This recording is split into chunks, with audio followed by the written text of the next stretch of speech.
Hey everyone. So in this sixth micro lecture, we're actually going to introduce the topic of applied verbal behavior. So of course, my focus question right here is what exactly is applied verbal behavior? And here is our definition. Here we have Skinner, and its AVB is actually derived from Skinner's 1957 book called Verbal Behavior. And he made an attempt to describe communicative functions of language. Understand that Skinner was not a speech language pathologist. It was not his goal to become a speech language pathologist, but rather he developed this complex theory of behavior based on science of behavior and his own personal knowledge and affection for English literature. So when Skinner talked about verbal, he was actually referring to both vocal and non-vocal functions, so gesture, sign, speech, from the perspective of the speaker. And he actually divided this hierarchy into form and function. But it's really important for you to understand that form and function here are not the same as the form and function that we know when we think about things like Bloom and Leahy and morphology and things like that. So form is the topography of language or specific responses such as words, signs, and symbols. It's basically the how of communication. And then when we think about function, these are the effects of the behavior. So the child may say milk or may sign milk, but yet we need to know the function of this form. So the form is what he or she says. And it's the function that Skinner attempted to determine in his description of verbal operants. Okay, so basically function is talking about the why, the underlying cause of that utterance that is emitted. So here is the list of descriptive words that Skinner created.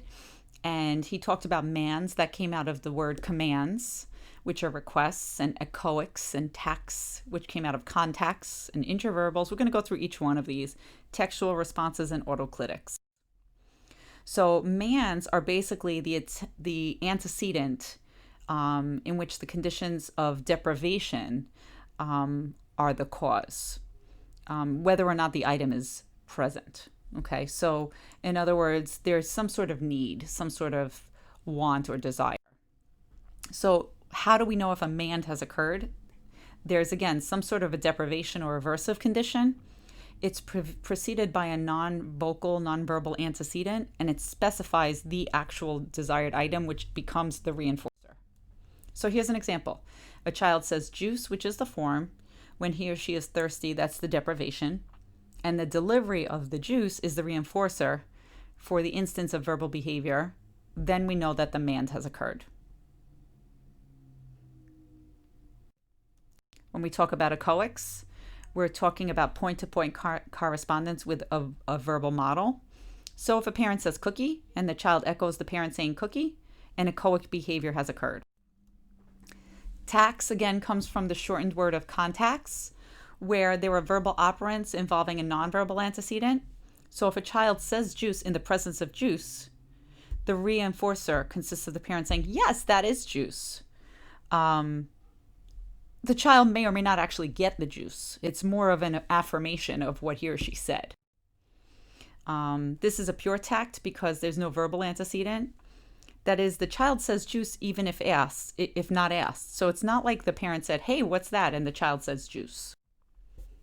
Then when we have interverbal, we're talking about a correspondence without point-to-point contact, meaning it's not labeling or requesting an item. So if a teacher says, what's 2 plus 2? The student says 4. That's an example of interverbal. Okay. Another example, when someone says, hi, how are you? And an individual responds, fine. As an SLP, we might say this is social reciprocity. Okay, the parts of the initial spoken behavior do not correspond with the spoken response, so it's not like an echoic response. You could even say reciting of a poem or the alphabet can be considered interverbals. Then a textual response is basically a visual or tactile response, so think about print or braille. Examples would be reading a menu, reading text from print, interpreting Braille. And then autoclitics consists of verbal behavior that modifies or affirms, identifies possession, negates. Think about all of these other forms when we think about form, content, and use. So if a child mans the big cookie or the bigger cookie, or tacks the blue bird, basically identifying blue one as opposed to the not blue one. Here we're talking really about attribution. So a quick summary on AVB. It's a behavioral approach. It falls under the applied behavior analysis umbrella to the acquisition of language in typical development. Okay, remember that Skinner was not a developmental speech language pathologist. This is his attempt to describe what he observed. It emphasizes that communication is a behavior and therefore follows the same laws as all other behaviors. And of course, Skinner described these new terms. Skinner did not discuss interventions to promote language and language development for children with ASD, although many professions have applied the principles of AVB to children with ASD. So be aware of that. And when we think about research, there have been some small studies supporting verbal behavior procedures. Some evidence supports teaching procedures based on the conceptual analysis of language. And of course, much more research needs to be done. And with that, I thank you for your attention.